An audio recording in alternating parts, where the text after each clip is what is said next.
Chelsea returned from the international break with a statement. 2 goals away at Burnley. A Santos masterclass in midfield. Pedro Neto firing again, and a win that shows exactly where Maresca is taking this team. And as well as the 5 things we learned from Chelsea win over Burnley. But before we dive into this video, if you are new here, welcome to the channel. Or if you have been following me for a while, you know the drills. Help your boy get to that 10k subscriber mark. Let's dive into it. Starting from the first thing we learned, Maresca's 50th game. When we walked into Turf Moor, most people didn't even clock how big this moment was. This isn't just another away game. This was Maresca's 50th Premier League game in charge. A real checkpoint for any manager trying to rebuild a giant. And the numbers tell the truth better than any vibe could. 3 points and a clean sheet in Maresca's 50th game in charge. That line alone sums up exactly why I rate the work he's doing. Because when you step back and look at his league record, 50 games, 27 wins, 11 draw, 12 defeats, 87 goals scored, 57 conceded, 17 clean sheets. You start to see something solid. Not perfect, not glamorous, but a structure, a direction, a team that is learning how to win games when they are not even firing all cylinders. And this Burnley match was exactly that. We didn't show up trying to play champagne football. We didn't force dominance. Maresca set us up to be efficient, not spectacular. And that's the hallmark of a coach that actually trusts his system. First half was slow, borderline boring, but we didn't panic. We didn't lose shape. We played like a team that knows there will be moments, as long as we keep the structure intact. And this is where the lineup comes in. Let's be honest, that's 11 raised eyebrows. Even I looked at it and thought, this is brave or madness. 4 changes away from home after international break, not soft changes, big one. In the first, Maresca brings in Luis James, Tosin Adrabayo, taking out Gusto and Fofana. Suddenly, we have got a back four of James, Tosin, Chalobah, Cucurella, and Sanchez behind them. That's a unit built for control, discipline, and calm distribution. Then the midfield, this is where he shows real trust. Andry Santos next to Enzo Fernandez, with Moses Caicedo sitting on the bench. That's not rotation, that's a message. Maresca wanted a different profile, who can progress play quicker. Someone who carries the ball into spaces Burnley leave open. And Santos repaired it with a performance that justified the risk. Then the attack. Pedro Neto, Joao Pedro, Jamie Gittins, Leon Delap, fresh leg, direct runners, chaos potential. Gittins coming in for Garnacho was expected, but Burnley's fullback don't like the pace hitting them early. And Gittins brings exactly that unpredictable edge. And look, the youth integration matters here too. We have seen reports that Maresca is being intentional with it. He doesn't want to overuse Josh Archampong, same way he handled Extova. There is a long-term plan. They are being eased in step by step. And the key part of that is that players understand it. They are not being thrown into fire to survive. They are being built properly. And that's what top managers do. So when you piece everything together, the milestone, the selection choices, the calm second half control, then we realize this match wasn't just about goals. It was a snapshot of where we are under Maresca at 50 games. A team with a defined identity, a team that knows how to win dirty, a manager who is not scared to rotate, not scared to trust youth, not scared to stick to his principle even when the fan base is tweaking. This wasn't a statement win because of the scoreline. It was a statement win because of the management behind it. And the fact we walked away from Turf Moor with 3 points and a clean sheet on a rotation heavy day, that tells you everything you need to know about the direction we are heading. And that brings us straight into the second thing we learned. Poor performance. Because as solid as Maresca's 50th game looks on paper, let's not lie to ourselves. The performance wasn't just good. Especially that first half. If we are being honest, it was scrappy, disjointed, straight up annoying to watch. Even the fans' reaction summed it up properly. Wide at the back, clueless going forward, very poor start. And they weren't exaggerating. This is what international break do. Players come back half sleep, the rhythm disappear, intensity drop. We all saw it. But here's the difference between the old Chelsea and the new direction we are heading now. We didn't panic. We didn't start spamming long balls. We didn't start forcing nonsense. We kept the structure, trusted the system, and waited for Burnley to make mistakes. That discipline is the only reason we didn't get punished.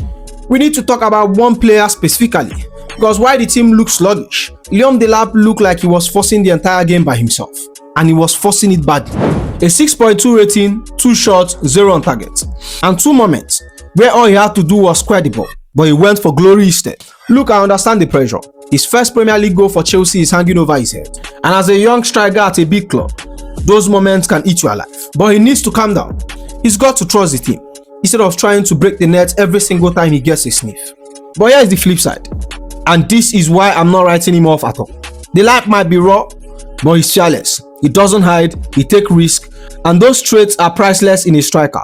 Finishing will come with time. And Maresca said it clearly: be patient. No doubt the goal will arrive. Leon is the type of striker where, as a defender, you are worried. That's not empty praises. That's a manager trying to protect his young number 9, while still demanding more from him. And even with all the sloppiness, all the slow build-up, all the chance wasted, we still control the match. And that's the part that tells you how far we have come. 56 possession, 15 shots, 5 shots on target, 2 big chances created, 1 woodwork, an XG of 0.49 for Burnley, and a 1.85 for us. So even when we are not at our best, we are still creating more, pressing better, and controlling territories. And that's what grown teams do. But here's the real takeaway. If we want to compete with the big boys, those slow starts will punish us. This first half absence thing is becoming a pattern. Maresca has to iron it out quickly, because not every single team gives us 45 minutes to warm up. Still, considering the circumstance, we went into Turf Moor half asleep and still dominated the game. That's growth, that's mentality, that's a team learning how to win ugly. Which brings me to the third thing we learn: respect Pedro Neto. Now, if the first half left us scratching our head, now the second half reminded us why we shouldn't panic, even when things aren't perfect. And that's where Pedro Neto came in and completely flipped the script. After a scrappy start, Neto opened the scoring with a superb diving header at the back post. Perfectly timed, perfectly executed. That moment alone silenced any doubt about who is carrying the creativity and the goal scoring responsibility for Chelsea. And let's not forget, he nearly doubled the league, but he smacked the post. A reminder that while he's lethal, he's still human. But here's the brutal truth: Pedro Neto gets a lot of criticism for not scoring enough. And yes, some of it are justified. But put the number next to that abuse, it's obvious how critical he is. Right now, no player has scored more Premier League goals for Chelsea this season than Pedro Neto. 4 in total. And beyond the goals, the stat screams influence. He finished with a 7.3 rating, 1 goal, 1 accurate cross, 2 key passes, 3 shots, 2 on target, 1 woodwork. Even better, Pedro Neto now has 5 goal involvement in last 5 Premier League appearances. A goal and assist versus Nottingham Forest, an assist versus Sunderland, a goal versus Wolves, a goal versus Burnley. Back-to-back goals in the Premier League. That's not luck, that's consistency. That's a player carrying the team through rough patches and quietly showing that Chelsea can rely on him even when others struggle. And Neto wasn't working in isolation. In the opposite wing, Jamie Gittin was cooking as well. His assist for Neto's opener wasn't just a nice touch, it was an evidence of a player starting to find rhythm at Chelsea. He dropped a 7.0 rating, 1 assist, 1 big chance created, 2 key passes, 1 shot, 36 touches, 2 successful dribbles. Fun fact: no Chelsea player has provided more assists than Jamie Gittin across all competition this season, and all of them has come in his last 4 starts. That includes an assist versus Ajax, 2 versus Wolves, and 1 versus Burnley. What this tells us is huge. We are not relying on one star. We are seeing a front line starting to click, understand each other, execute when it matters. Neto's finishing, Gittin's creative spark, it's exactly the kind of partnership we have been waiting to see. So while the game started messy, the combination of Gittin and Pedro Neto proves why Chelsea can survive a scrappy first half start. It's moments like this that remind us, even when things look off, there are players stepping up and making the differences. If the Pedro Neto-Gittin connection reminded us how dangerous our attack can be, the midfield performance against Burnley reminded us why structure wins games. And that's where the fourth thing we learn comes in.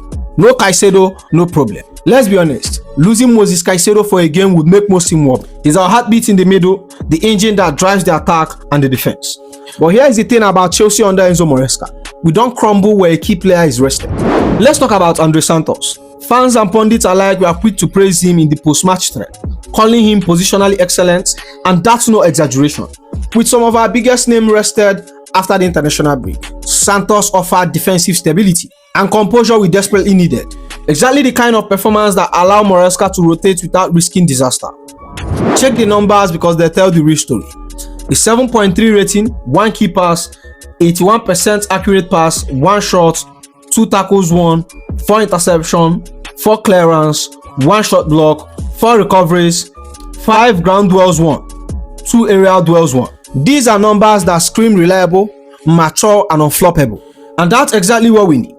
He reached the game, blocked transition, made critical interception, kept defensive balance where others were off the pace. He wasn't just filling in for Moses Caicedo, he was asserting himself as a real pivot. someone who can dictate the middle without panic. And this is huge for Maresca because it gives him option. Fixture congestion is brutal in the Premier League, and now we have got a player who can step into defensive midfield without losing quality. Santos isn't just a backup anymore. He's a legitimate part of rotation that keeps this team competitive across all competition. And he wasn't alone. Alongside him, Enzo Fernandez was asserting himself, scoring the second goal that cemented our win. Enzo dropped a 7.7 rating with contribution across the board.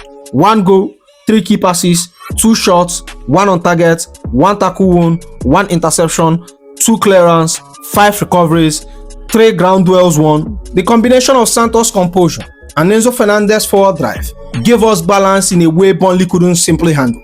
It was a perfect demonstration of Maresca's tactical setup: structure first, then attack, then ruthlessness. So as we move into the 5th and the final 10 relay, the takeaway here is clear. Chelsea isn't just about stars showing up. It's about players like Santos and Enzo Fernandez stepping up when the team needs them, proving that we have got depth, intelligence, and resilience. Which brings me to the final 10 relay: defensive discipline. If there's one thing this game reinforced, is that Chelsea are slowly but surely becoming a team that doesn't just rely on moment of magic up front. We can grind that result at the back. We can control matches through structure alone. Against Burnley, that was crystal clear. We didn't concede a single shot on target all game. That's a statement in itself, especially after a first half where our performance looked patchy. Burnley struggled to create clear-cut chances. Their attack routinely break down by our compact and alert defensive line. And that's the kind of solidarity we need if we want to consistently challenge at the top of the table.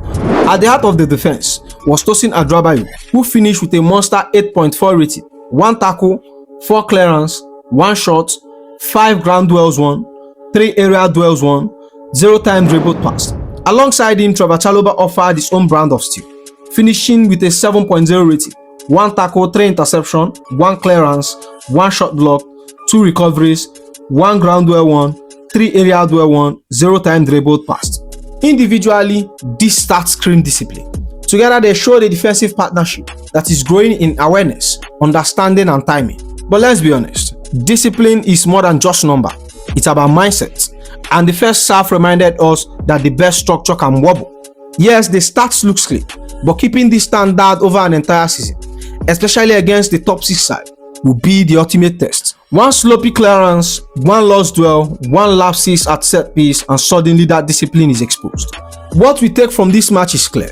Chelsea defensive backbone is there. It's strong and it's disciplined. But Maresca has to keep pushing the intensity, demanding focus from the first whistle to the last, because the Premier League doesn't forgive lethargy. And here is the key point. While the attack grabbed headlines, the defense quietly allowed the attack to flourish. Neto could dive in for a header, Gittins could set him up, Enzo Fernandez could drive forward, all because the defenders held the line, maintained shape, and dictated the tempo. This is a hallmark of a team that is learning to win as a unit, not just as individual. And with that said, that's the end of the video, my friends. So make sure you like, comment, and subscribe, and I'll see you in the next one. You go be.